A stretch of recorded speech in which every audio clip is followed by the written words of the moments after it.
Okay, today we're gonna skip some warm up because I found out that's somehow it's the same one from day 3. Just catch Cape runners.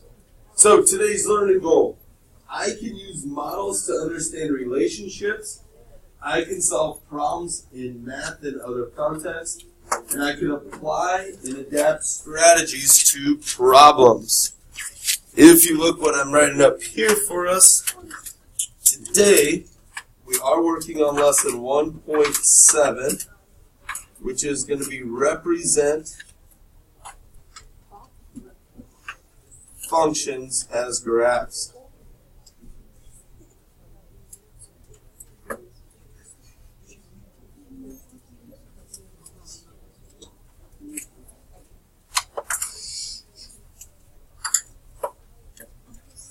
Alright, and then today, at the end of today, you do have an assignment. We will be doing lesson 1.7 to show me what do you understand from today.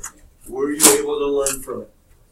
So, we're going to go to the very first problem, and it says to graph the function. The first important thing that we go ahead and do, and Noah, since you have your laptop, you need to be writing these down and working with us. The first thing we're going to go ahead and do is we're going to look at what our function is. And right here, it tells me my function is y equals half of x minus 3. And then it says our domain is 6, 7, 8, 9, and 10.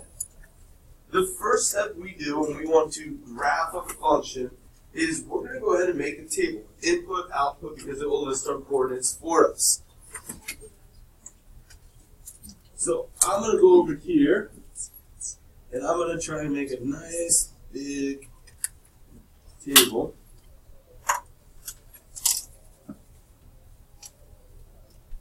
And I'm going to say my x is here and my y is here. And the nice thing is, it's already told me what my x is. I've already got half the work done. When it listed my domain for me, I have 6, 7, 8, 9, and 10 already listed for me. And remember, your domain is your x coordinate, so I'm already figuring that out. You okay, bud? I can't follow this. I'm doing this with the accuracy of a pretest.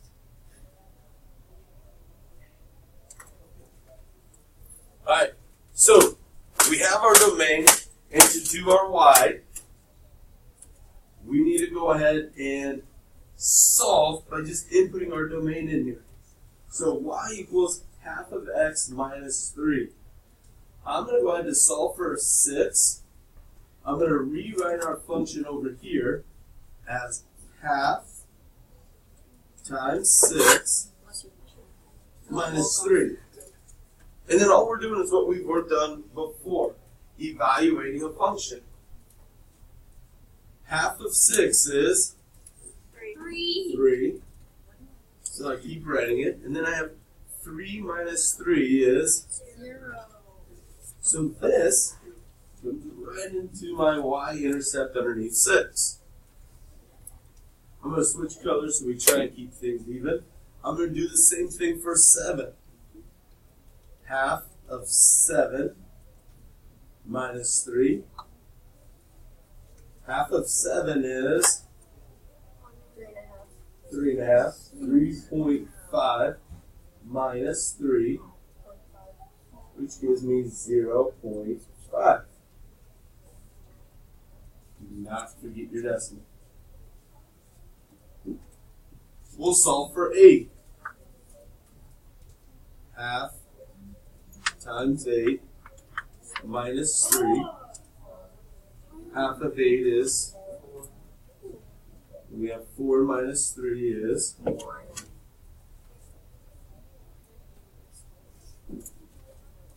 And we can keep repeating.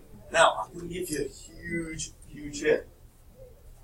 You could keep doing it, or if I look at my domain, they each went up by 1, right? The pattern stayed the same. My domain is going up by 1. After I've solved for 3 of y, I can look and see, is our pattern for y? What's it going up by? 1/2. So this is important. You can only do this if your domain stayed consistent the whole time. Since ours did, I can go ahead and look for the pattern on y, and then I don't have to show all the work. If 0, 1/2, 1, well, what comes next? 1.5. And then we come 2. Now remember, not 20. Keep going up. The only reason that works is because our domain stayed the same, and you have to pay attention to that, because if this would have went 6, 7, 8, 12, 15, well, all of a sudden it jumped up, so I'd have to keep inputting into my function. But since it followed a pattern, once I've done 3, I can find that little pattern, and it kind of gives me a shortcut. Now comes the easiest part. Now, I just have to graph my coordinates. And my first set of coordinates are 6, 0. If I ever needed to, I could write them out. I won't make you, but 6 is my x and 0. I also have 7 and 25. We have 8 and 1, and so on. So I'm going to go ahead to my graph, and we're going to put the point in. 6, 0. I go, my x coordinate is left to right first. Over 6, up 0. It's going to be right about there. Second one, I'm going to go over 7. Now I'm going to look and notice that the scale is going up by 2. So from 6 to 8, it went up 2, so halfway is 7. Looking here, they go every other line. So I see every other line, 0, 1, 2. So that's important to know. So halfway, this line would have to be like 0.5, halfway in between. So always pay attention to what their scale is. So I have to do 7.5, halfway, and my answer should be about there. 8, 1, over 8, up 1. Over 9, up 1.5. Over 10, up to 2. And now you see we have a straight line. This is linear. And it's a straight line because we had a function that it followed. It followed the set rules. I'm going to keep moving forward. And this, I believe on the scroll, yeah, this is what you're doing today. Biggest thing is it's going to take us a little bit extra work because we first hit the set at the table, and then we did what we worked on, I think on day 1, evaluating expressions. We're just going to do that work about 4 or 5 times to fill out our table. So, this one says, write a rule for the function. Ooh, we got a little bit different. So I have one part of my assignment for 1 point. I have to write a rule, which is going to be y equals something. And then I have 2 parts for this, another grade. Can I tell you the domain? And can I tell you the range? Make sure you always read the instructions and answer what they're asking you.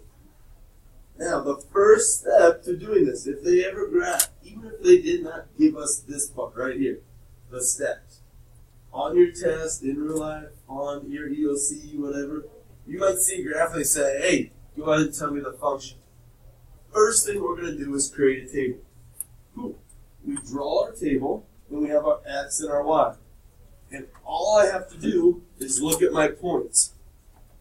This first one, where is it located at? What are the coordinates for that first coordinate point? 0. Good. It goes 0. And if I looked at my scale, it goes up by 2 every line. So halfway is 1. 0, 1. That is this one. I'm going to my next one. What is our next coordinate point? I heard you what? Over 1. Over 1. Up to 3. So 1, 3. We'll go back to blue. Then we go over 2 up to, good, I want to make sure you guys are reading that right. So then we have 2, 5.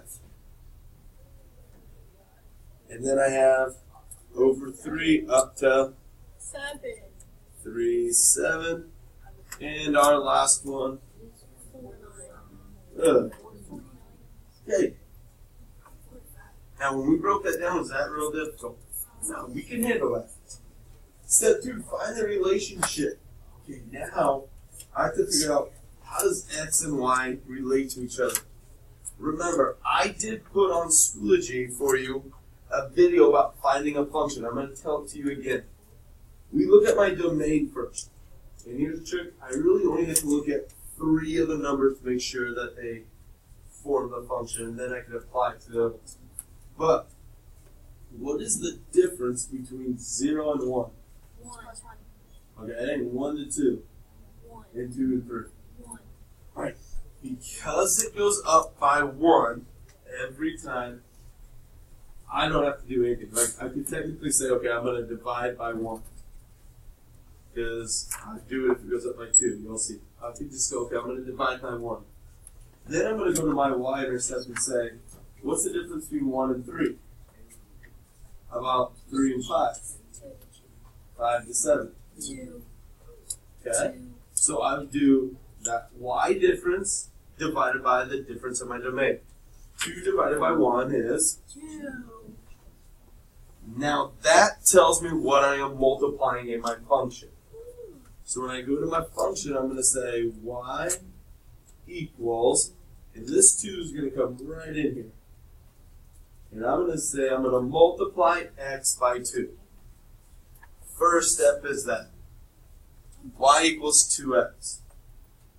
Okay, so let's check it. Let's see if this works. 0 times 2 is 0.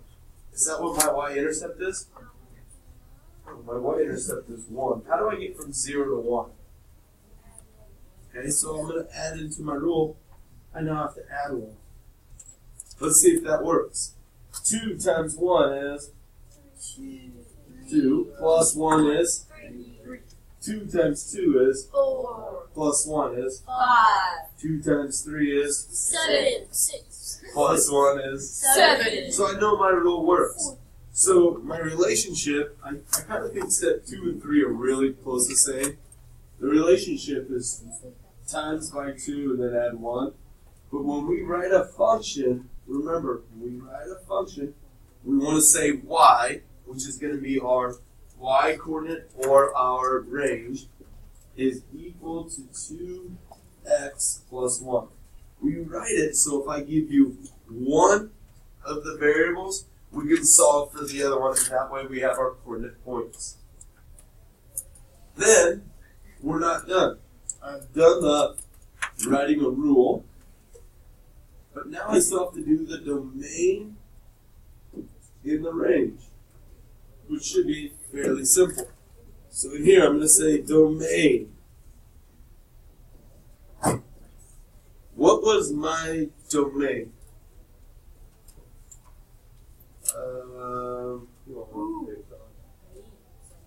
Oh, Abby made eye contact. Abby, what do you think the domain is? Wait, do I see the numbers? Mm-hmm. Oh. 0, 1, 2, 3. Perfect. Our domain is our x coordinates.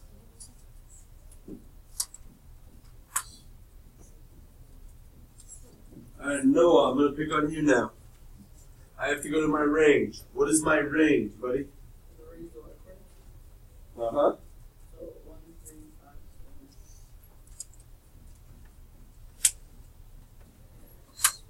Perfect. My range is my y coordinates. 1, 3, 5, 7, 9. I look back. Did I answer everything on my question? 1 point. Did I write the rule? Yes.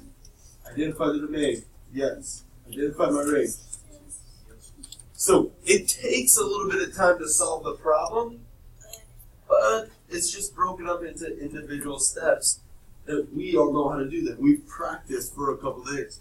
We practiced on day 1 evaluating, and we practiced on 2 writing the expression and what the domains were.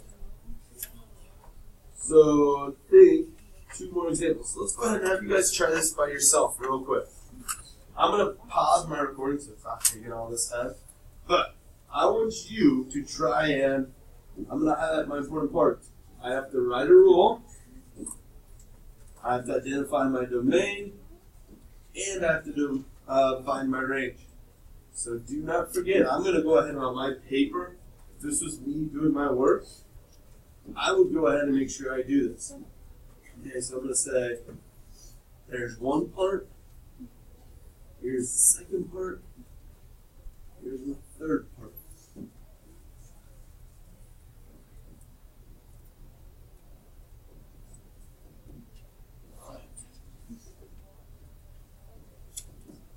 I'm going to pause for a second. Okay, so first thing you should have done was making your table.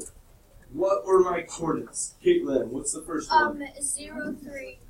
Good. 0, 3. What's my second one? Trinity. So see, yeah, 2, 4. 4, 5. 4, 5. 6, 6. 6.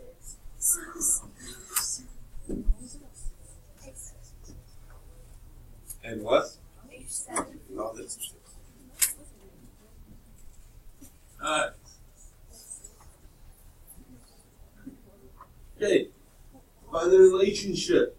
What is the relationship between my domain and my range? Is this the part where we're kind of confused still on? Yes. Okay, so let's look at it slowly because I see a few of you have it, but a few of you are still confused. So here's how we can do it. Look at my domain. Make sure you write this in your notebook so you can go back to it when you have to do your assignment. What is the difference in my domain? 0 to 2 is 2 to 4, and 4 to 6. Oh, the first question I should always ask myself, see if it's an easy one, is it just added? Can I do plus 3? 0 plus 3 is 3. Can I do 2 plus 3 is 4? No. Okay, so it's not added. Always check that because it might be something simple. So, because it is 2, gentlemen, you said you were a little confused, make sure you're following. Because my domain is 2, I'm going to go over here and I'm going to divide by 2.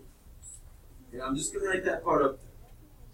To find out what I'm going to do with my function, y equals, to find out what I'm going to do to my x, I'm going to first write my domain and I have to divide by 2.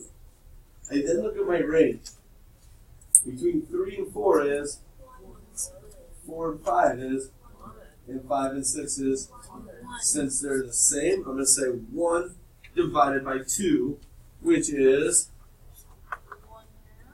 1/2. I could write 0.5, which is 5, or I could do a fraction. This comes down into my rule. So my rule is going to be y equals half times x. I know that's the first part of my rule. So then we're gonna put it in. What is half of 0? 0. Yeah, you're right. It's just 0. How do I get from 0 to 3? That's 3. So that becomes the second part of my rule. Then we check it.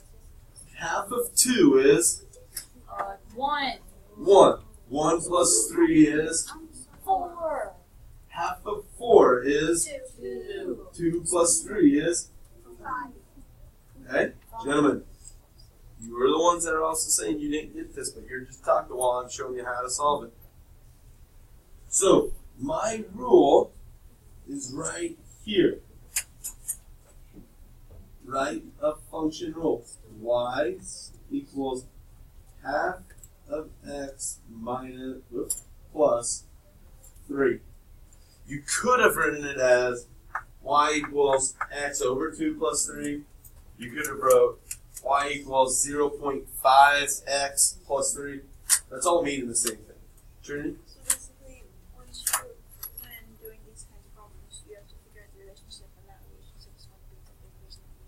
Exactly. If you didn't hear her, she said once you find the relationship, that becomes the function that you use. Absolutely.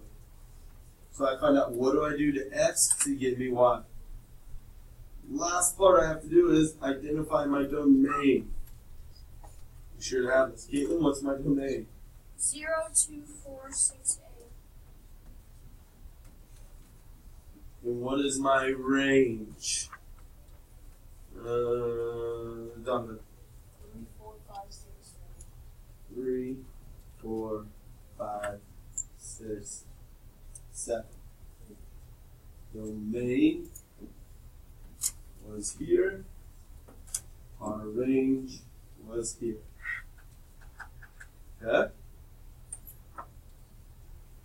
Last one, and then you guys will get started on some work. Example 4, problem solving. This one, there's something cool that you can do that's almost cheating. But, did they already give us our table? Yeah, they did. So, I could go ahead and I'm going to label this just so I keep it straight in my head. This is X, that's Y, or domain and range. And they tell me the temperature, and they show me this. So it's going to say, the table shows the apparent temperature P, okay, that's here, in degrees Fahrenheit, or the temperature as it feels in your body, as a function of the air temperature where there is 10% humidity. Graph, when you read these, you should be highlighting important parts. Step 1 point, graph the function. Then, use the graph to predict the apparent temperature, where the temperature is at 105 and the humidity is 10%. So how many points do you think this one's worth? At least 2. At least 2. Maybe 3 if I give you credit just for showing your work. But 1 point's for graphing, 1 point is if you can predict the temperature. When we graph, it's fairly simple. I'm just going to go right here. First one, X, Y. Air temperature. Make sure I look and know which one it is. Air temperature, air temperature. Apparent temperature, apparent temperature. So 70 and 65. Here's 70, there's 65. I go to the next one, 75, 70. 75, 70, 80 to 75, 90 to 80. Oops, I skipped one, I'm sorry. 85 to 80,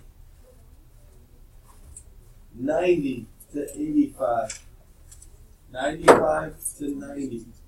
Now, there is a pretty cool thing what I could do. So I've graphed, I'm done. That's 1 point. Now, predict the temperature at 105. When the air temperature is 105. So if I came over here, I would want to say, okay, so if I would have added like another box, if the scale would have went on, 2 ways I could do this is 1, we could get away with, if I was making a straight line, since this is a function, it would be a linear one, which means it falls in line. Now I copied this off just a little bit, but I should be able to say, hey, anytime, like this right here, this could actually be one of the coordinates in blue. I could have written that in there. Any point on this line is part of the function. It works because it's following that function rule.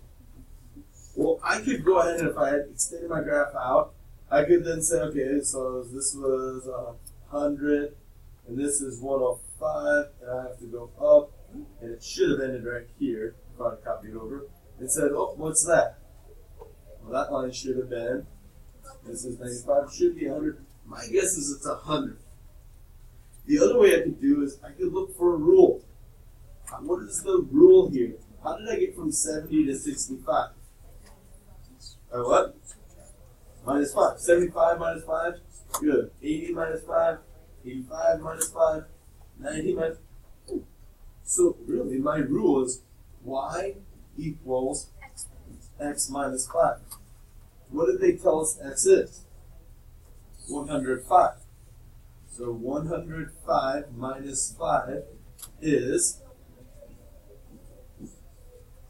so I'd have to say, answer should be 100 degrees Fahrenheit. Two ways you could have found that second answer.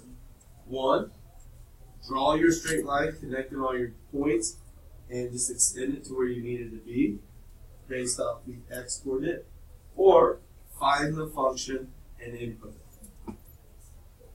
Okay, your assignment for tomorrow, worksheet 1.7. I have it on paper. It is 16 questions, but some of them are worth more than 1 point. You may do it on here, or I will hand this out.